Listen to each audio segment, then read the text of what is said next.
What up, though? It's your favorite son, C's. And it's Big Deal, not the little one. And we are Hungry like the wolves. Oh, Connor, what's going on, man? Man, fucking life. You know, I'm out here doing like fucking financial shit. I'm like, bro, man, I just want to chill and play video games. It'll be worth it though. You're about to be a homeowner. About to be a homeowner. Yeah. I'm a Nepo baby, so I'm just inheriting my parents' old home. Yeah.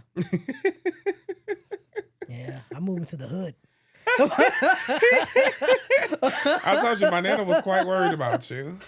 I said, I think he buying in like River Rouge. She was like, River Rouge. River Rouge.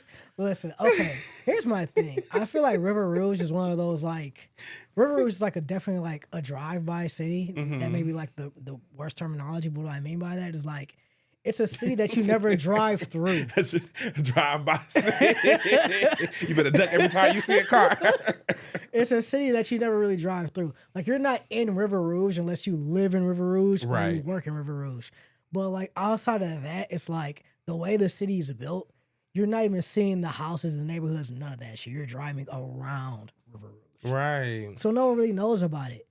But it's like, yo, you can get some nice ass houses over there for like some 2012 prices, bro. Right. You know what I mean? So it's like, hey, check it out. You got to do what's right for you. Yeah. Especially in this economy. So, you know, but my nana was quite worried. She said, you know, it's a little bad over there. I'll be smooth. I got shit for that. Oh, goodness. Now, today, Connor, you know, for a piece of our mind, we have something that's been near and dear to both of our hearts. Yeah. We've shared many conversations about it. We've watched it together. So many debates. Guys, the boys are back in town. Except they're not back in town because The Boys is over. It's over. It's over. The Boys just recently aired its 5th and final season. And we've wrapped up the series, y'all. The series is a wrap. And so today we are here to discuss The Boys in totality.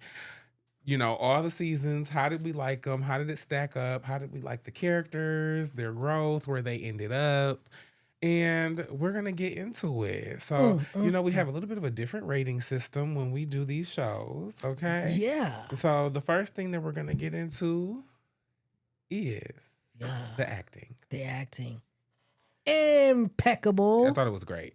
I thought it was fire. I ain't gonna lie though, Kimiko kind of threw me off the first time she talks. Woo! I'm just like, you know, Amazon Prime has actually been kind of having a bad year for the voice reveals because, you know, the character of William in Invincible got a new voice actor. And baby, cringe city. Cringe city. I was cringing. I said, why would y'all get this big old ass queen to play? Because don't get me wrong, I know the character of William is gay, but I didn't never feel like he was 70 years old. When he was talking to Eve, talking about, so you're telling me you're going to have a superpowered baby? I said, uh-oh. What are you going to tell Mark? What are you going to tell Mark? What are you going to tell Mark, sweetie? Goodness. Kimiko, I have to agree. It was very shock. It was culture shock. It was like, just, she kind of like talked like Twitter. You know what I'm saying? Like she talked, it was like really trying to be edgy. Yeah. Well, it's just like, I really don't give a fuck about that. Right? I was like, oh. Oh, this cigar tastes like dirty dick. Like, what?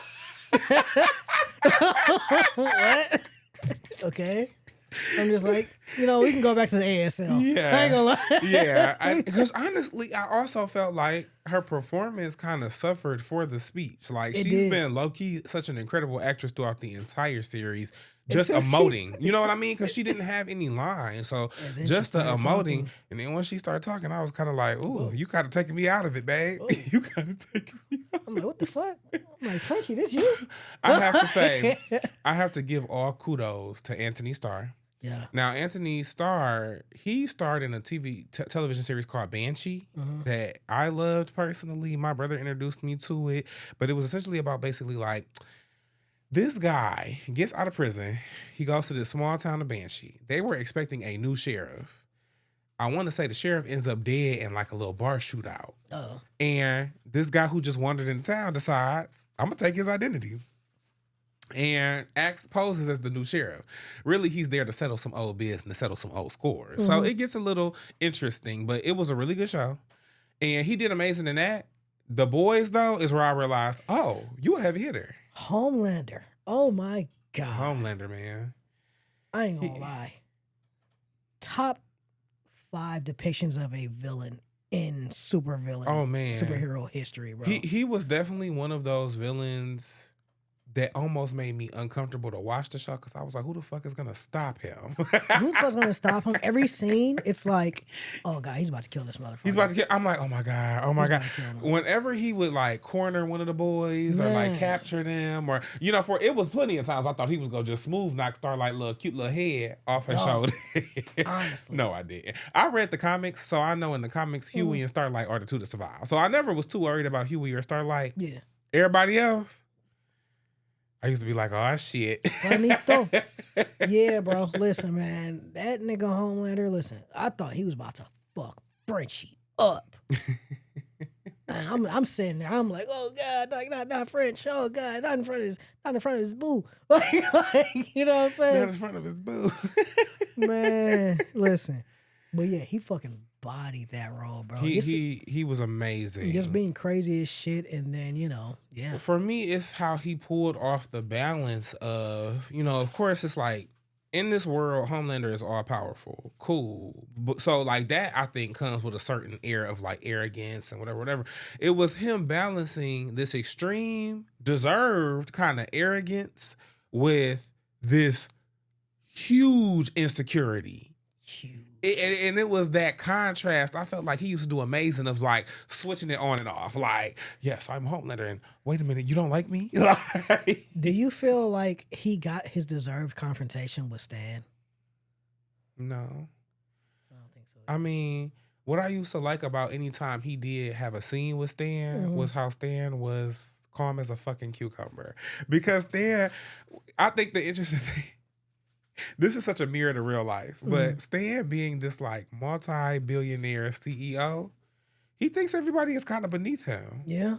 Like anybody who has not achieved what he's achieved personally, he thinks it's kind of beneath him. And he used to treat Homelander the same way, which honestly, again, deservedly so. It's like, I see through you. You're insecure as like you're someone who wants approval. I don't give a fuck about approval because I have money. What it was, I feel like, was like, yeah, I see that you're insecure as fuck, but you're also like a huge fucking liability. Huge liability. He peeped he was someone who couldn't control himself, and he was like, why would I ever have reverence for you? Nah. The fuck? you can't even control your damn self. Well, so the acting, and that's another Giancarlo Esposito as Stan Edgar, amazing acting. I thought everybody did good. I feel like who was maybe my next favorite? Of course, maybe Butcher. I feel like Laz Alonso did a real good job. Oh, Lance Alonso definitely did amazing. Bro, I ain't gonna lie. So this recent season, I thought that nigga was dying in real life. You seen how skinny he was? I'm like, oh, fuck, is he sick? Connor, we learned with Chadwick Boseman that we do not question people's bodily changes. So I'm saying, so he came out and said like he did that shit on purpose. Yeah, like, he lost weight did. on purpose because Yeah. so Which made me a little bit sad because I said, Lonzo, you're fine as fuck. And I'm sorry, but he was never finer than when he had a little bit of thick muscle on him. How old is that nigga? I feel like he probably just like, well, he in his 50s at least, right? He been in a lot of stuff. Let me see. I'm just saying, he probably low-key was looking for a reason to like low-key get rid of some of that muscle, bro. He 52. 52. He probably wanted to get rid of that muscle, bro. He's probably tired He of looked shit. amazing with it, though. I just always found it sad because I feel like people have very different ideas of like fat. Yeah. Or he was talking about, I was looking at the promotional posters, and I just felt like I looked huge and I looked so big. You looked like a brick shit house. And I'm sorry, but it ain't the same effect when that was gone. Laz Alonso looked like he could walk down Woodward and knock every single nigga out that crossed his path, bro. That nigga was swole as shit. But, that'd be a hell of an accomplishment because Woodward the Wild West, baby. Bro, I ain't gonna lie. He would be it would be a pair of busts right there, right in the road. And I would pick him up and keep walking. I've been walking me a pair. Listen, dead ass, not for reals. Okay. But yeah, I feel like again, as far as acting goes, I feel like the only one who really took me out was Kimiko when she started talking. When she started, yeah. When she started talking, bro. When she started talking, I think it was just. It was too much. It made me wonder. But I guess that was the actress' real voice. I don't know. I used to feel like when she talked, though, it always used to sound like so.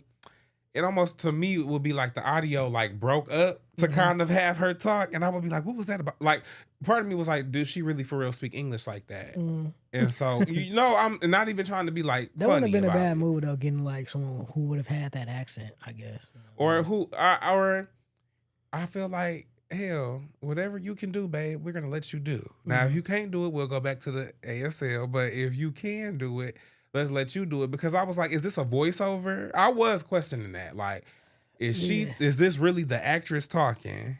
It just seemed, it just kind of, I think it was the actress talking, but at the same time, I just feel like it's almost like what they just chose to have her say. It just didn't, it just didn't seem natural. Right. It was definitely, it was, like I said, it's been a bad year for them for the voice reveals. It's not been nice. Now, so the acting was amazing. Plot. What did you think about the plot? How did you think about the storytelling and the way that they kind of weave this together? I felt like it was pretty dope until this last season. Like, don't get me wrong, I kind of like everything. I didn't hate it. But at the same time, I'm just like, all right, why do we need a filler episode? Because I feel like there was just, you know what I'm saying? If we're going to wrap this up, then let's wrap this up. Let's wrap it up. But I feel like, for one, Homelander definitely deserved more than going out halfway in the episode. You know what I'm saying? I feel like, I feel like him and Butcher should have been a fucking slugfest. You know what I'm saying? And don't get me started. Even the way the season began, I'm not even gonna lie though, the way the last season ended, I just expected such a way darker season coming in because they had captured them and they had did this, and I was just like, okay, like they got off to a good start because I'm like, rest in peace, my boy A-Train. To me though, I was like, why would you capture them and then have them all in the same camp together, and then they just kind of in here kumbayaing, and they got toilet wine and shit, like they in here having a good fucking time, like shit, they at summer camp. And they got them right the fuck out. The ending of last season would have made you think, oh shit, it's over. How the fuck did Kimiko get away? Well, that's a good ass question because Sam was holding her. I mean, don't get me wrong. I mean, if anybody could have fucked him up real quick and got away, it could have been Kimiko. But I don't know. Sam's strong as fuck. Yeah. I don't know. But I do think Kimiko could have probably fucked him up. But it is just the way that it's just kind of like unanswered of like, when he was holding her, what happened after that? Or, why? Like, what made Homelander not kill them, or at least hold them separately? Like, why would you give them the opportunity to be together and still kind of comfort each other and do all of that stuff? In their defense, Homelander's kind of a fucking idiot in his own way. He is, and maybe they was leaning into that. Like, he's so cocky. He done just threw them in this little camp. He don't give a fuck. Right. I gotta put y'all in one place. I don't give a fuck. Yeah, I guess I could see it. Where's William? But I do think I've loved the plot of The Boys from the beginning. Yeah. As somebody who read the comics, I will say they took a lot of liberties that I felt like they absolutely had to take. From what I've heard, that comic is. They had to take them. Now, of course, I'm gonna always be a little bit salty about MM not having no powers. I'm gonna be a little salty about that. But his origin in the comics, I think, would have been super hard to like. I don't know. I mean, I feel like, knowing he was the first natural born soup in the comics. But knowing the origins is like, ooh, that's how you get your power. Yeah. All right. It's not for television. Y'all go look it up. It's not for TV at all. It's not for TV. But other than that, though, I think they took liberties that I think were amazing, because the reality of it is you read that comic book, and I'm not gonna lie, the comic is a little bit all over the place. A little bit. Like, it definitely is that central plot of like, we're the people who stick it to these superhumans when they act up. But it just is a little all over the place in the sense of, I don't feel like you sometimes feel that real connectivity. it's kind of almost like a bunch of one-off stories that kind of link together as they work their way up to Homelander. Yeah. And what the show did was give this story depth. Like, I never cared so much about these characters. Of course, when the show came out, I was like, oh, well, I kind of enjoyed the comic book. I like to see it on the big screen or the silver screen. And when I was watching it, I said, oh, they changed some shit up. They needed to. Yeah. Good call. Y'all needed to. Y'all definitely needed to do that. Yeah. So I think I'm a huge fan of the plot. I'm not gonna even lie.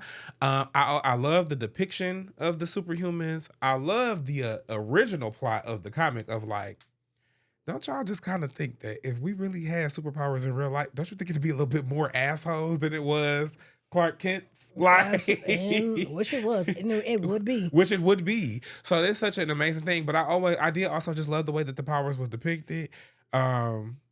Because it's so normal, but then abnormal. You had these people doing such extraordinary things, but it would just seamlessly fit into the narrative. Yeah. Like, that's one thing I really did like about the plot. What did you think?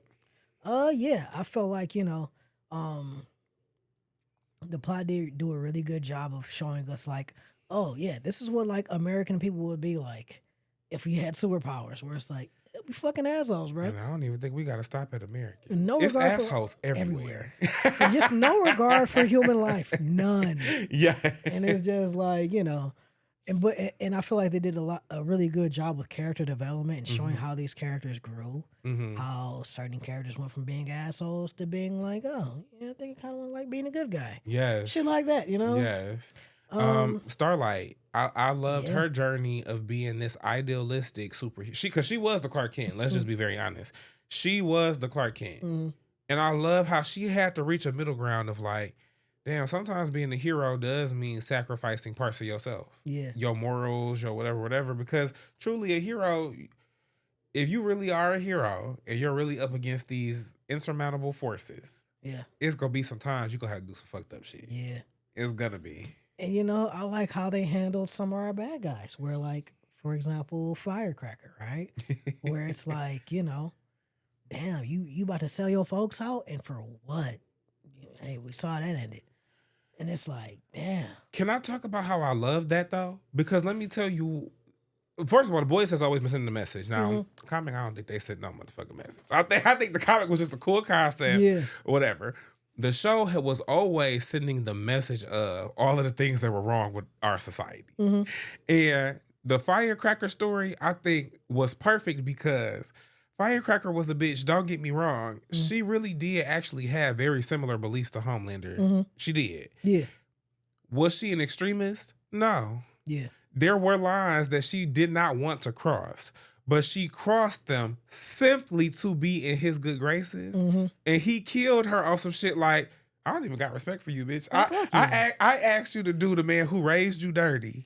And you did it and took it a step further, you're of no use to me. Because the thing is, when you are a sheep like that, or when you are unwilling to have some type of moral code, people see that. Yeah. Even the people you're trying to impress. And that was kind of the interesting thing about Homelander.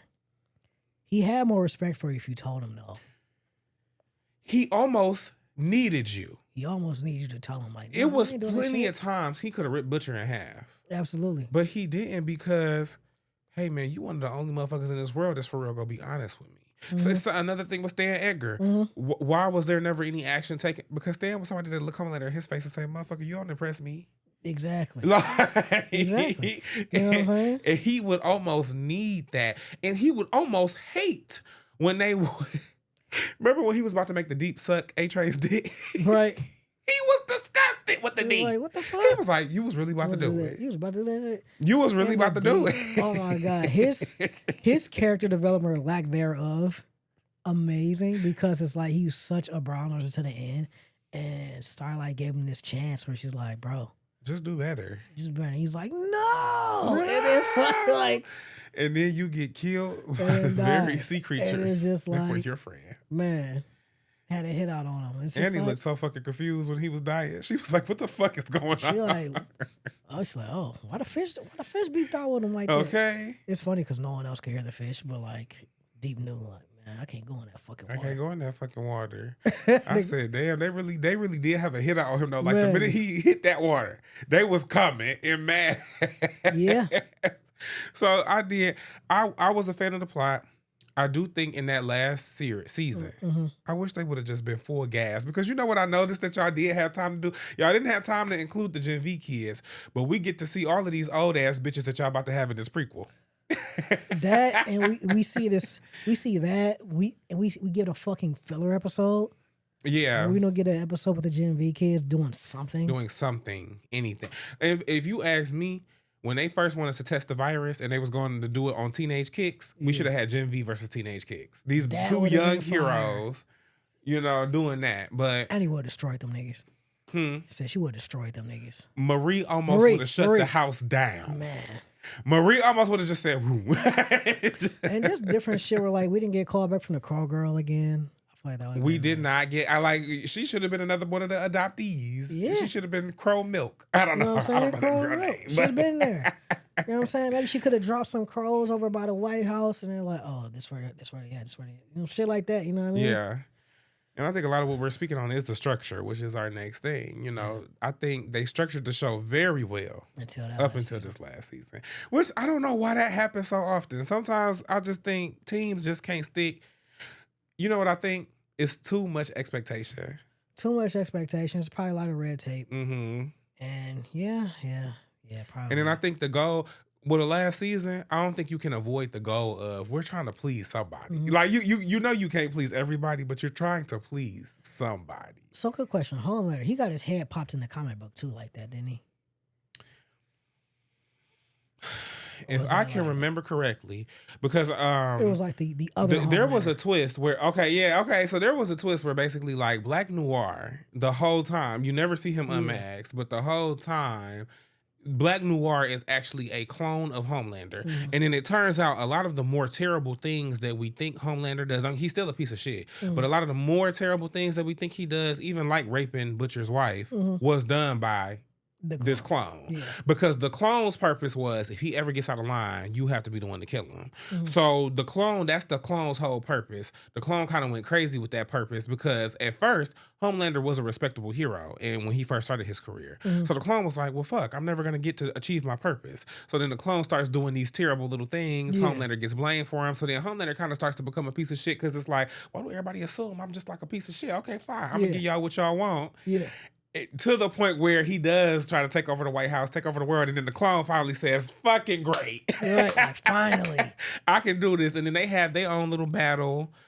Yeah, I think they end up killing each other.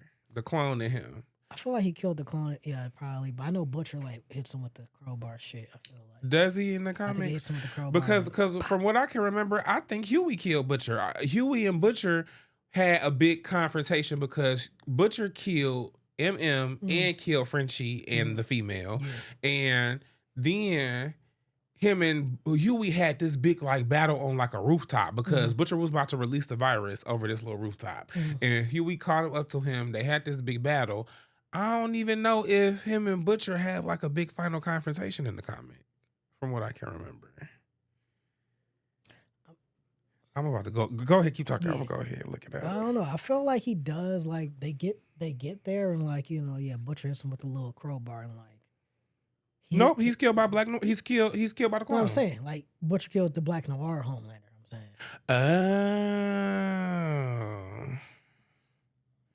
Let me see. Because in the comic they got powers, but I still feel like he wouldn't have been no match for the Dale. The boys all had powers in the comic? They all had powers. Except for Huey? Nope, he had them too. When he joined, anybody who joined the boys got a shot of Compound V. Okay. But in their version of Compound V that the boys has just kind of gives you enhanced strength or whatever.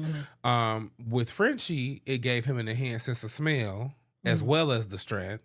Yeah. And then she's not called Kamiko. They just call her the female, as in the female of the species, because they say sometimes the female of the species is deadlier. So she was somebody who she was born in like this lab or something, and I think that she ends up getting into Compound V, and then they were searching for her for a while, couldn't find her. Then they find her ass in the air ducts, and then she started ripping people apart. Yeah. And so yeah, she joined the boys. MM, of course, was natural born, and he maintained his power through drinking his mother's milk, which is why they called him Mother's Milk. Let me see though. Clone die in the comics. So they all do have powers.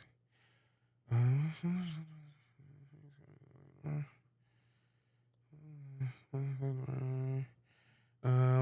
trying not to have dead air. Sorry. Oh, yeah, no worries. But I ain't sweat it. But yeah, what's the next little what you call it though? Next thing that we get into is budget. They always had it. Shit, that budget was never lacking. Okay. Ever. Yeah, that budget was all the way there, bro. Herogasm was insane. Yep, so the clones battled it out. The Black Noir clone kills Homelander, and then because he's wounded from the battle, Billy just comes in and finishes him off with a crowbar. Yeah. What was you saying now? Oh, I was saying like the budget was fucking insane. Man. Herogasm had to be the craziest episode ever. Herogasm, fucking crazy. Everything, all of the powers, like I said, all of the powers were so fantastical, but grounded in a way in which it was like, damn, I can believe this shit. Like, man, the way old father went out, bro. Man, I did see that shit coming on. This fucking vibranium ball gag pops your own fucking head. Logan, your best lieutenant and shit just got his shit popped. Even in Gen V, yeah, Marie's powers, what? Like, the budget has always been insane. Y'all never lacked there, Prime. And in fact, if you ever wanted to sponsor the podcast, we'd be all too happy. Listen, I'm willing to fly somehow or do some shit. I don't know. Okay. And then our last little ranking, rewatchability. Rewatchability? I'm not gonna lie, I'd rewatch it in a heartbeat. I'll rewatch the fuck out of that shit. I would rewatch it in a heartbeat because you know the beginning good as fuck. Nigga, I'll buy that shit on Blu-ray. Which is something I can't say for Game of Thrones. Like, I loved Game of Thrones. Yeah. Do I think I really would just rewatch? I probably, if I was to rewatch it, I wouldn't complete the rewatch because I stopped before that last season. I couldn't sit through that fucking 20-minute intro. You know what I'm saying, bro?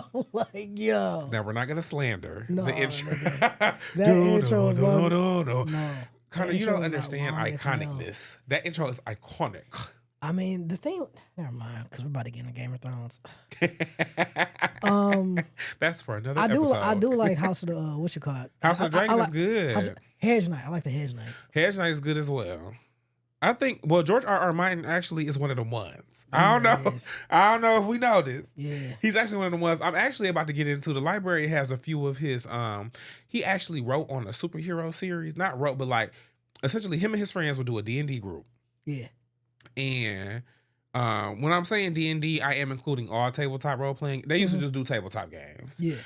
This group was a group of authors, fellow authors. Oh, and so they did this one little superhero game, was playing it, and George said, hey, y'all motherfuckers coming up with some pretty good little storylines. He said, hey, why don't we all do a book together? So this book is a collection of authors all writing into this one world, and George edits it. He edited it all. Okay. The collection of books. So not an anthology, or? It's kind of an anthology because it's all set in the same world, but every book kind of focuses on a different main character. I need that. It's called the Wild Card series. I need that Wild Card series. Now, do you kind of want to start like a virtual book club? Because I actually have some saved, and right after I finish this book I'm doing now, that's my next stop. One more time. The Wild Card series. And they call it the Wild Card series because it focuses on basically these aliens coming to Earth. They spread this virus. The virus gives people powers, and depending on the type of powers they have, they get categorized differently. So, like, if you've been horribly disfigured, you're a Joker.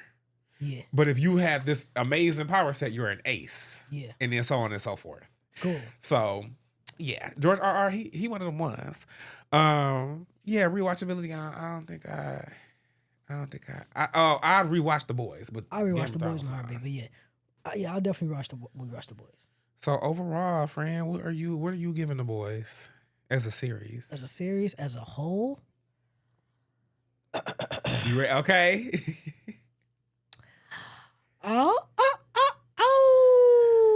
I fucking love that shit. Period. I'm gonna give it a oh. You get a how. You don't get the full 5 stars because you didn't stick the landing, baby. You didn't stick the landing. Sorry. Landing face. Sorry.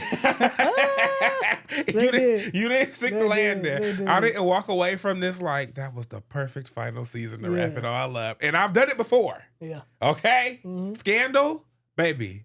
I said, oh yeah. Shonda Rhimes another one though. She one of them ones. Yeah. You got to deal with the swirl a little bit. But she one of the ones. I feel like it's not too many shows that ended like that perfectly where they stuck on that. I feel like The Wire did it. Mm-hmm. I've never seen it. I feel like Snowfall kind of did it low key in their own way. Fuck, you know, I stopped watching like not the last season, but the season before last, and so I never caught back on. Where's my fucking money? That's what it got. But I did see how it ended with him being kind of like a little hobo. full blown crackhead out here. But yeah. So yep, y'all, that's The Boys. Go check it out. It is on Amazon Prime.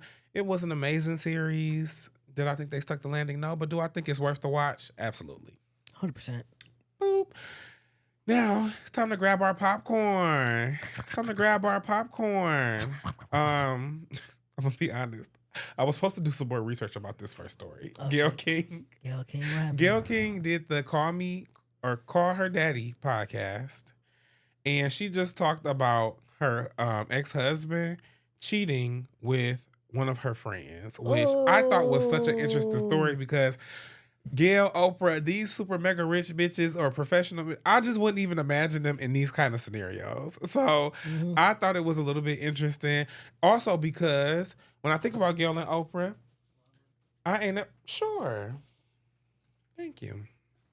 When I do think about Gayle and Oprah, I don't usually think about them in the most personal light. Like you, especially more so Gayle. Yeah. Because I've known about Gayle and Oprah my whole life, right? They've been figures in the public my whole life. But I ain't never heard Gayle do too much talking, for real. Like, she do her job, she go home. She keep it low. So this was a little bit of a shocker to me.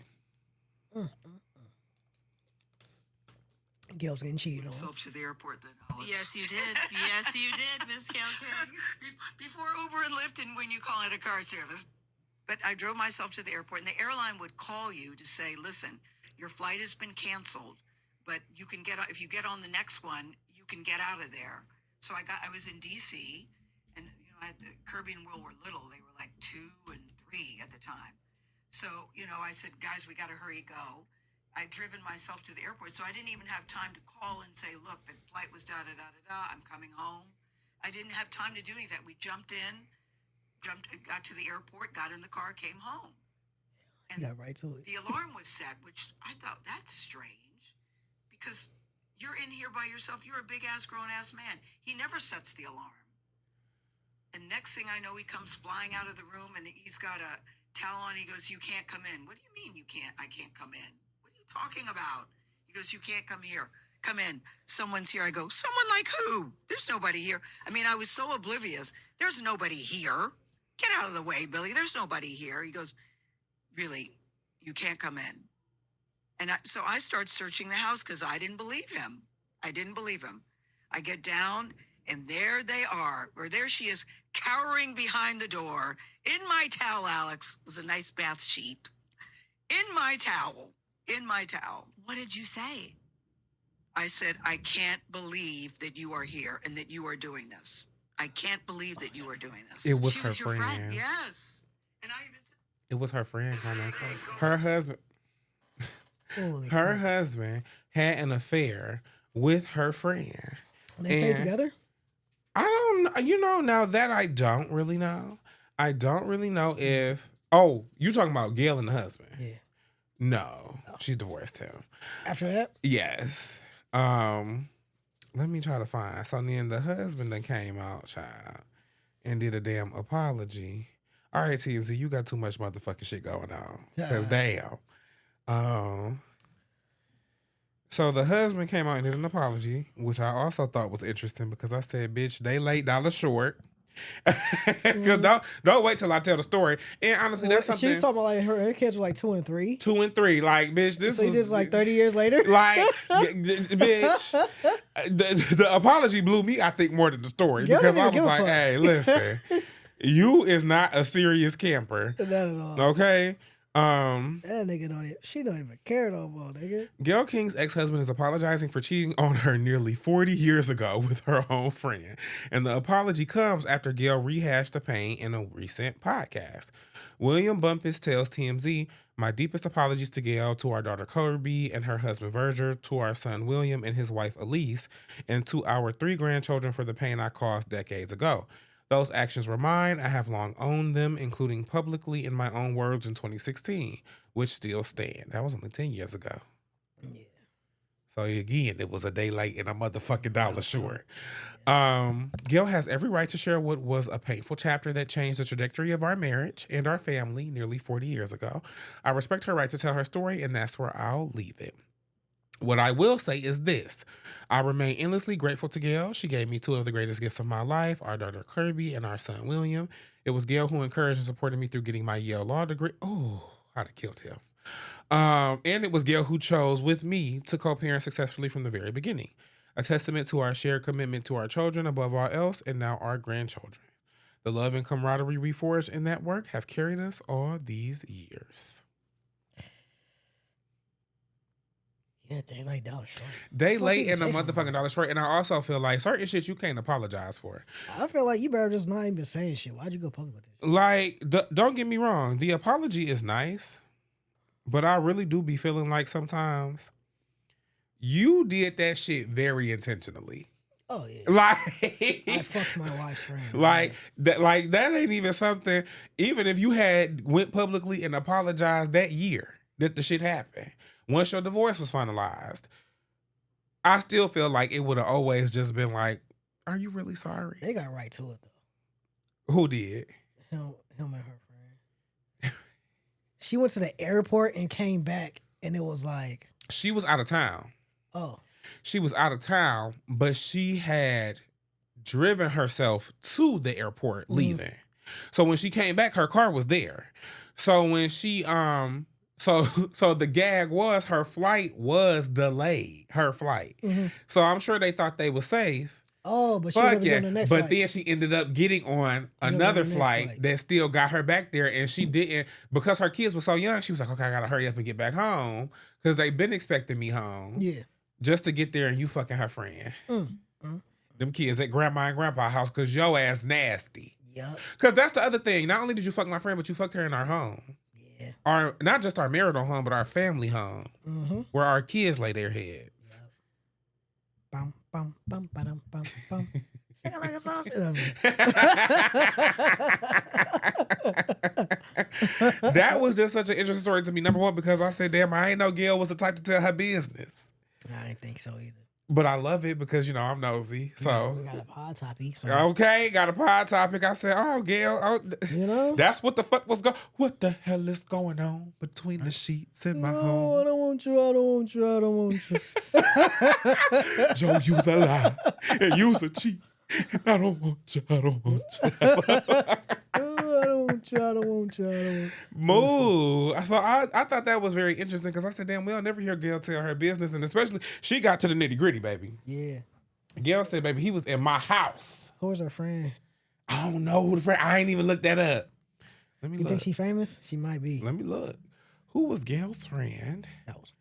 Who was Gayle's friend that cheated with her husband? Oof. Oh, Gayle King has never publicly disclosed the name of the friend who had an affair with her ex-husband. Damn. Oh, she better than me. Nah, she said you ain't getting no clout from me. Mo. Mo. She said, stay not famous. Mo. Fuck out of here. Mo as fuck. Man. I don't know, though. I'd have put that hoe on blast. You think she would have said something? I'd have said the raggedy hoe was. Yeah. I feel like I'm surprised the friend ain't said nothing. What you gonna say? Say, oh, I heard Gayle King. She gonna say something to get her fucking name out there. Bitch, Gayle may be a little more gooder than we know. She may not even be telling the whole story. She may have whooped some ass up in that house. I signed this NDA, bitch. Bitch, sign this NDA. Sign this NDA, bitch. Bitch. And take this ass whooping. Mm-hmm. She may have whooped some ass up in that house. Our next story, I don't even know. Yeah. Judge reprimanded for sex in chambers is Obama appointee and the judge who sentenced Todd Chrisley. The federal district court judge who got reprimanded having noisy sex in her chambers with a police officer as part of an extramarital affair has been identified. Okay. Now, this judge, There's nothing sacred. Our relationship is not sacred. No. Just gotta accept that. Okay. Nothing is sacred. And also, people don't care enough. I don't know. Me personally, I can't lose my job. Man, I can't lose my job. I just feel like, honestly, bro, the way it is, man, I just feel like if you're gonna cheat, just make it clear. Set that all right, this ain't a monogamous thing. That's how I feel. But I also feel like once you do that, it's not cheating. And I think that becomes the problem. Some people are shitty people. Yeah. And you're gonna cheat because you're a shitty person. Yeah. Also because the thing be, to have some type of non-monogamous situation usually requires communication, honesty, and trust.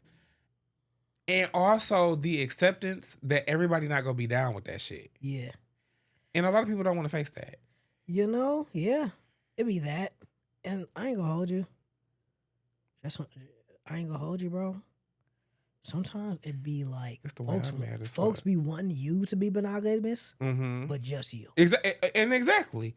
That's what I do believe it becomes. Like, people will date someone who does very strongly believe in monogamy and then say, okay, great, this is perfect, but I don't believe in monogamy, so I'm going to have my cake and I'm going to eat it too. I shit you not. So I'm dating this shorty, right? Going for like a few months, right? And like, she occasionally brings up like, yo, she's worried about like, oh, my last boyfriend cheated when this type of shit happened or whatever. And like, I'm like, oh yeah, I'm not doing that. You know what I'm saying? Like, I wasn't even making a big deal. Like, I wasn't tripping. Right. And the whole fucking time she was cheating. And it's like, are you fucking serious? Like, you really gave me shit. Was y'all serious? It was getting there, bro. It was pretty serious. Did y'all have the like monogamy talk? Yeah. Oh. I'm talking like, yeah, we had that monogamy talk, right? And like, she's like, yo. Y'all had DTR. Bro.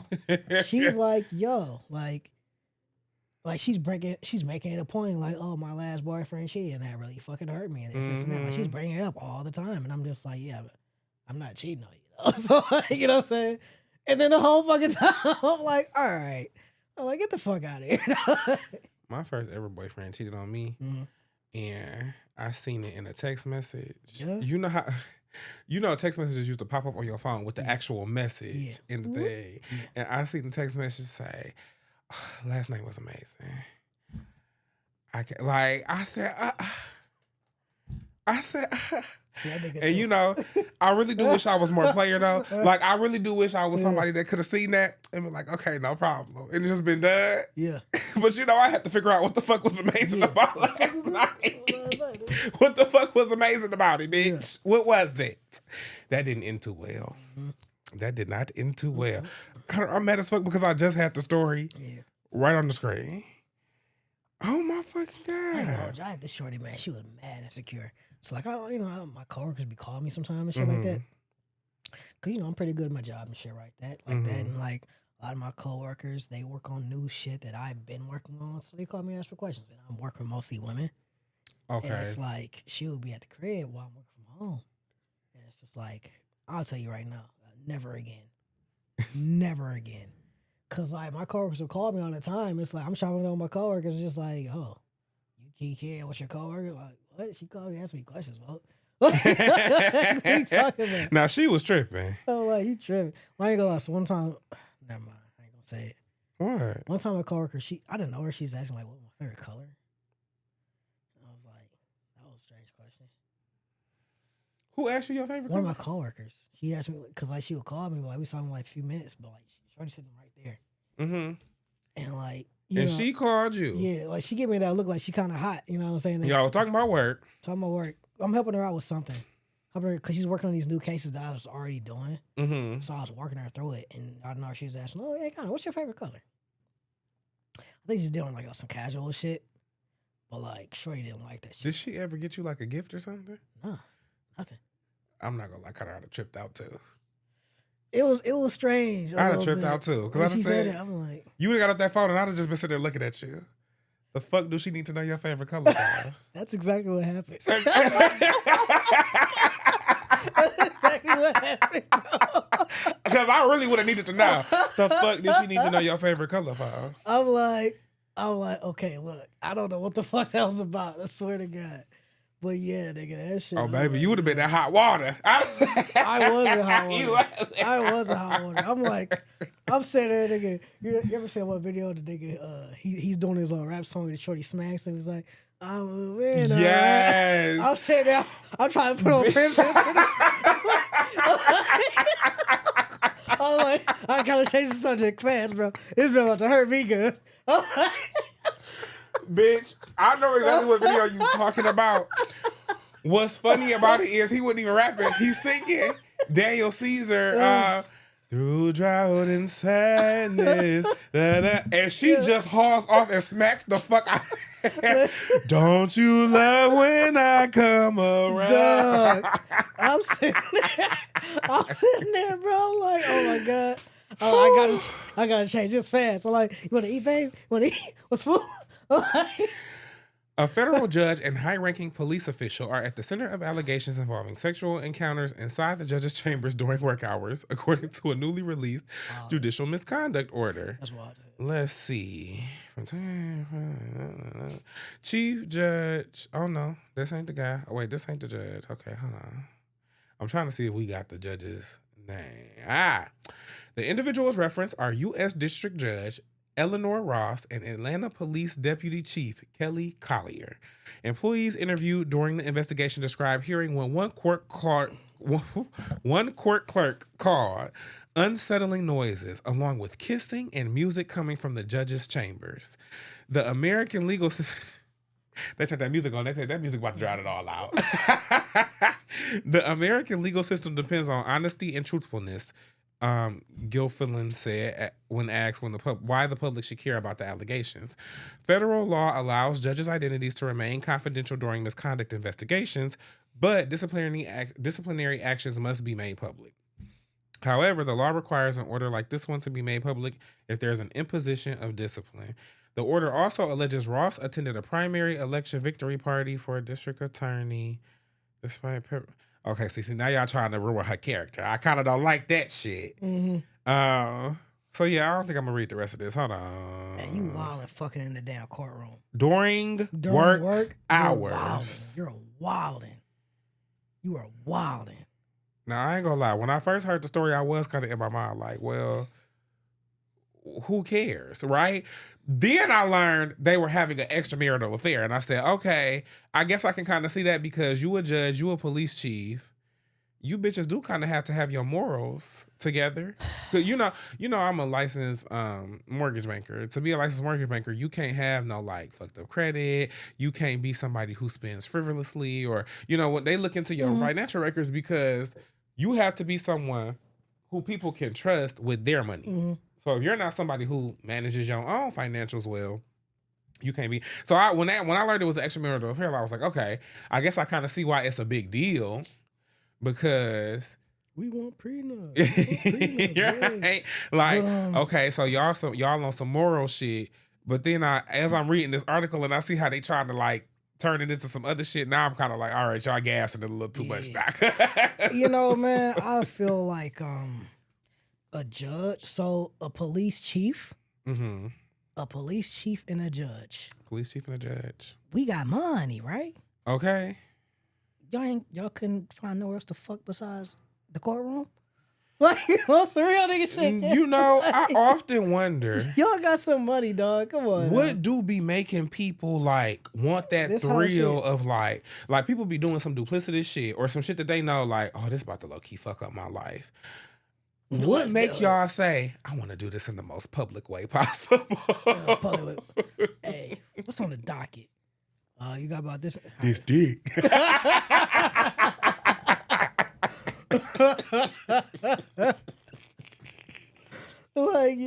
Could you imagine, bro? Like Your Honor is a freaky frog. could you imagine you sitting there? You like, all right, bro. I'm about to see if I gotta get my bail or not. You just hear the fucking judge get her shit blew the fuck Get out. it blown in. Like, I'd have been mad as fuck if I was the stenographer. What they be calling the stenographer? I'd have been in there type. What the fuck? Y'all in there getting freaky deaky. What the fuck? The Carl sketch artist. To your point though, it's like, why didn't y'all just like go get a hotel room? Dog, Why didn't y'all something. wait till after work? Especially because y'all, they married. So it ain't too many times where they really They old. can sneak away. That's the thing. They old with it too. So it's Yeah, like, and they old. I ain't gonna lie. That's how you know that shit been low key probably been going on for a minute. Mm-hmm. Cause they old doing that shit. Mm-hmm. He like, man, they been feeling And I'm sure that they work together quite often. Like I would just imagine. I don't quite know what part police chiefs actually like. Like, do they be at the courthouse like that, or I would in my mind like for certain cases. okay, because I would imagine that they work together quite often. Mm-hmm. See, that's that shit. That's why bitches be crazy, dog. You think they do like you think they do role play? I'm the defendant. You're gonna be So what do you say? your case in front of me, a dirty cop. What are we gonna do about that? I sentence you to like what? I sentence you to You've been misappropriating evidence, or you've been falsifying evidence. I sentence you. You to know death. that carries 20 years of eating this ass. I guess I'm gonna have to sit in your face for the next 5 years. It's like what? Like I feel like they were definitely doing role play. They were doing role They had to be play. cop and criminal role Come play on. for sure. Come on. Can I put these They cuffs was on, Your probably Honor? the music they was probably hearing was the Law and Order theme. Do do do Da, do da, do. The fucking saxophone comes on. We taking you to jail. We taking you to prison. Where you'll be locked up. Ba-da-da-da. We can speed through this next story, but I did label it. Bitches be so wrong till you tell them they wrong. What's up? This first story starts out with this little boy. He goes to his neighbor's house, and because essentially, I guess they was like grilling. It was barbecue. Yes, They they gave were him bag of barbecuing. chips. So he smells the barbecue. Little boy come over like, hey, that barbecue smell look good. Like, Yeah. what can I get me a little piece or whatever? And they kind of like weigh the boy off. They end up they give him like a bag of chips. Yeah. And kind of like weigh him off. Yeah. This hits the internet, which first and foremost, this is the first place I'm gonna start with this story. Bitches be so wrong till you tell them, because number one, bitch, why the fuck would you ever post somebody else's child Yeah. on the motherfucking internet? Yeah. So we'll start there. That's some so they shit. post this on the internet. It goes viral. Mm-hmm. People have a lot of opinions because they was like, now see, back in the motherfucking day, not only would that baby have left with a plate, that baby would have automatically been nephew, and now they would have been, It was kind of weird on several fronts yeah. when I seen it, because I'm on one hand, it's like, okay, sure, this isn't their responsibility, but at the same time, this is a kid who just walked to your door and asked for some food. Now, You know what I'm saying? yes, and I'm sure they was thinking that same way too. Let me tell you why. I don't like that line of thinking, because me personally, as a I don't know if I consider myself a socialist, but I do truly believe the key to any, like, we be talking about how the world's so crazy. I think the key to any long-term solution is community and village. And it really do take a village to raise a child. And I'm sorry, but I could never see a child like in need or just on their own and be in my It's mind chips. like, that ain't my responsibility. It's some chips, man. Whatever. I ain't think about this. It's a It was weird. child. It was weird. It was kind of weird, because I can't see myself doing that shit where it's just like a kid walks up like, hey, I'm hungry, dog. Can I get some of that food? We would have made him a plate. We would have made him a plate. You hungry, bro? Like, we were like, first would have been like, where your folks One at? time. But at the same time, like, we gonna eat some food. I'm about to go off on a rant. So reel me in if I get too far off. Okay.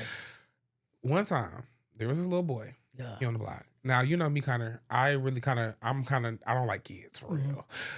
Especially a badass kid. Badass kids on the kids just block. need love. I guess. It ain't gonna be for me. But these little badass kids was playing Ding Dong Ditch. Oh, yeah. And it was irritating the fuck out of me because, number one, you know, it is because I'm grown, but I hate childish shit. Like I am really grown, but of course, I'm sure when I was a child, I would have been all like, I'm grown. That shit was annoying the fuck out of me. Number one, but then number two, I was like, y'all don't need to be running y'all ass around the motherfucking neighborhood because everybody ain't. We don't. We used to on my block. We used to kind of know everybody, but now it's not like that. So the kids running around with the ding dong ditch, I was like, y'all don't know whose doorbell you gonna fucking ring, and something may happen to y'all little asses. So of course I went up to that front door. I was watching on my Ring camera. Watching them nigga walk up. Watching. I was waiting for they asses because they was doing it kind of around the same time every day. This was like in the summer, so you know them little motherfuckers is off of school. They was doing it around the same time. I waited, and I went to that door and I said, "Hey, y'all don't do that." You know what I mean? So I kind of disciplined them. After the fact, I did tell them because. You know, after that, they was just kind of hanging on their porch, and I kind of heard them say like, you know, they was hungry or whatever. The one little boy, so I gave him like some juice, some chips, little stuff like that, and I was just kind of because then at that point I was getting inquisitive, and I was like, little boy, who is your mama? Like, what is happening? Like, you hungry? Like, are you okay? Da, da, da, da. So he ends up getting his mama, and his mama was pissed. She was like, "You got to think I don't fucking feed you," and da, da, da, da, da, da. And I always think about that moment though, because even though maybe he didn't need it, I wasn't about to like when I heard him be like he was hungry and all this, I was like, oh nah. Was you playing ding dong ditch like that as a kid? And I never did no shit like that. I'm gonna be so honest. Respect was such a big staple in my household. I could have the ding dong ditch, the TPing, egging somebody's house. Yeah. I knew all of that shit was not cool to do. It was that. I feel like with us, everyone knew where we lived. Everybody. Okay. Because my pops, he was making it a point, right, to where everyone in the neighborhood knew who he was, low key, right? So like just for like, you know who your neighbors are and shit like that, so ain't no trouble, you know what I'm saying, shit like that. Right. You know, watch out for you, this and that. As a result, everyone knew who we are and knew where the fuck we lived.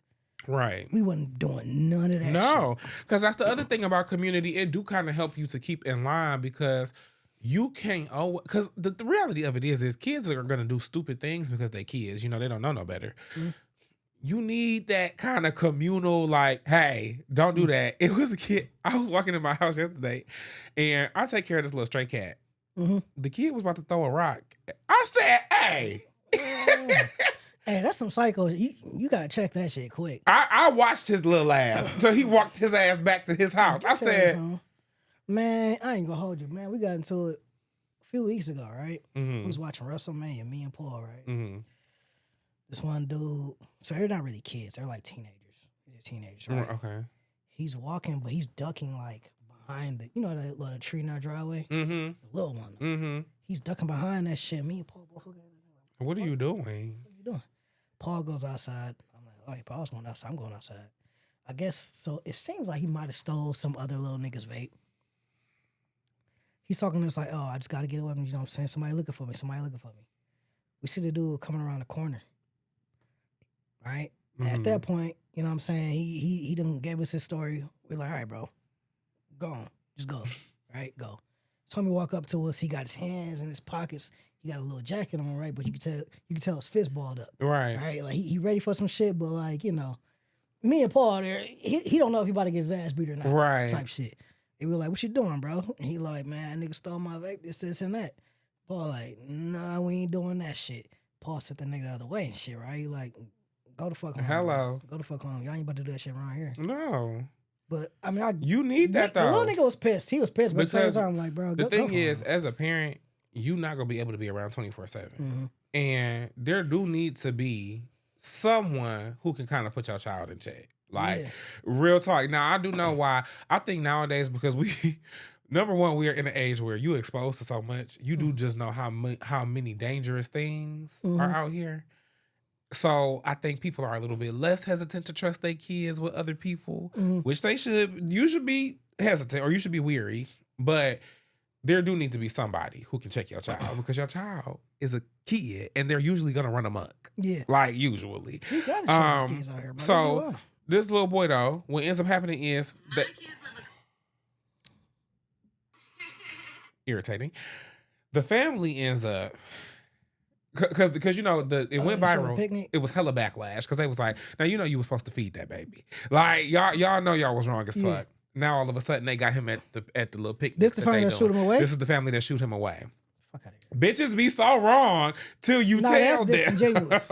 Yes. No, that's disingenuous. Yes. I don't like I that. hate an after the fact type of thing. I don't like that. Because the thing is, you thought you was in the right, and the way that I know that you thought you was in the right is because you posted it online. What's online? You gave a boy a bag of chips and told him to take off. You posted it online. No, bitch. You was actually being evil as fuck and very anti-community. And only when people told you do you now want to come and look at him. Look, y'all. We got him at a picnic. That's weird as shit. Yeah, that's weird as shit. So that irritated the fuck out of me. me. And I felt like the lesson we take away, do shit right the first time. Do shit right the first time. Just Like, didn't have to be a dick. just don't be an asshole. You couldn't spare a rib. Or, Some hot dogs. because you know what? They could have did whatever the fuck they wanted to do in their house with their food Don't post if they that shit didn't post it online. Don't post that shit online. You trying to make a joke out of this shit. You try to thought you close had did your big one. We about to go viral. You said, "Oh yeah, we didn't feed this little motherfucker." Post. Look at somebody kid coming up to me talking about can they have some of our barbecue? Hey, get that nigga some Cheetos. They probably getting the Cheetos as an insult, low key. My last thing, I feel like we talk about big government, big corporate too much on here, but that's how they win when we stop looking out for each other. When the little people stop looking out for each other, you got this kid at your, it ain't no way I could have seen. Just like I said with that story, like even though I was pissed at these motherfucking kids because they had terrorized me with Ding Dong Ditch for about a fucking week.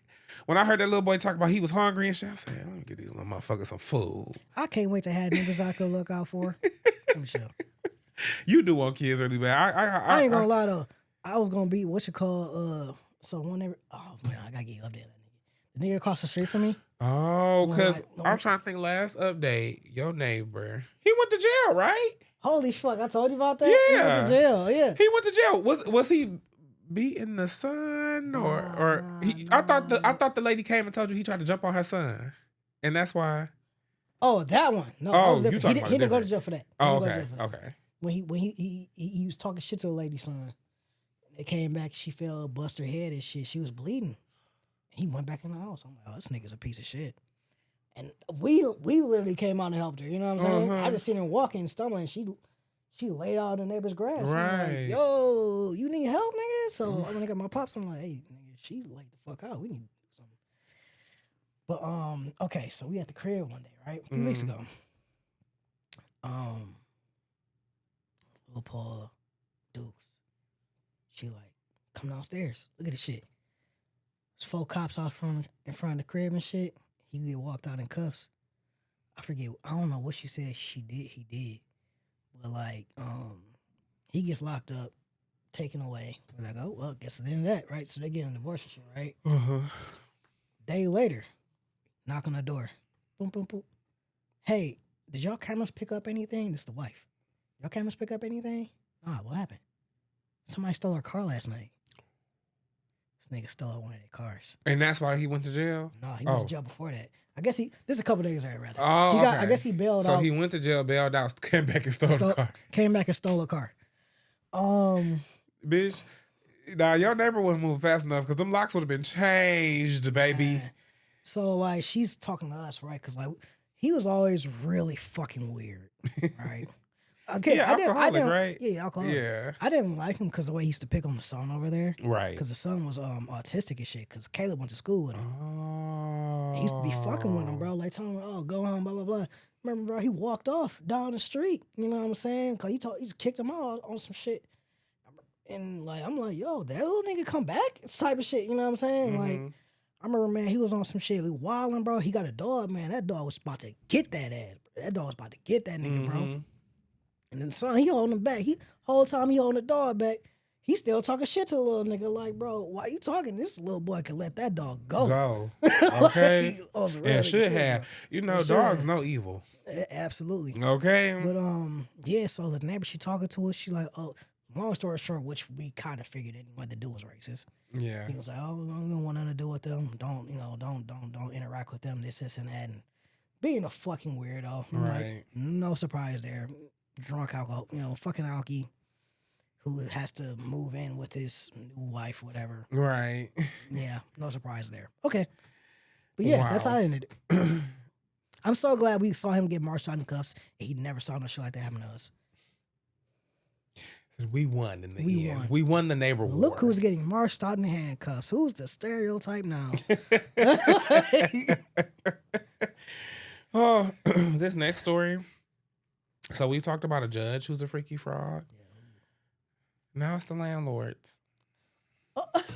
Now this actually happened here. That's out of pocket. That was Michigan out of couple pocket. traumatized after catching their landlord having sex on the floor via security camera. Traumatized. Look, we all know the housing market is a certified circus right now. Rent is sky high. Security deposits require a small loan, and finding a landlord. That's so sinister. And finding a landlord who actually fixes things is just rare. But one Westland couple found out the hard way that when your landlord promises to take care of the property, you need to ask for specific receipts.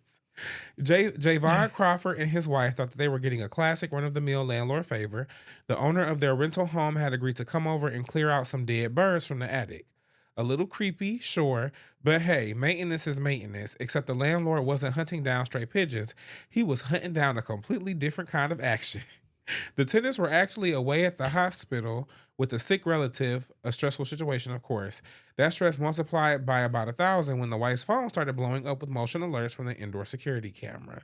This indoor security camera caught the landlord with some lady, bodied down, legs up, and he was plowing her. Oh my God. Plowing her, Connor. I just don't get it.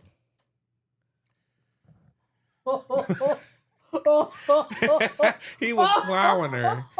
He was plowing her on their floor. In front of the fucking fight. Now, this was some shit I said, I'm glad that they called the authorities. I'm glad that they went to the news. Dog. I'm not going to lie. Yeah. I'm not going to lie. I'd have fucked my landlord up.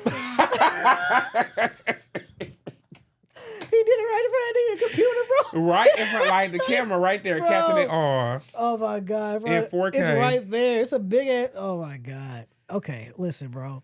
I'm just saying. I don't know what it is. Mm-hmm.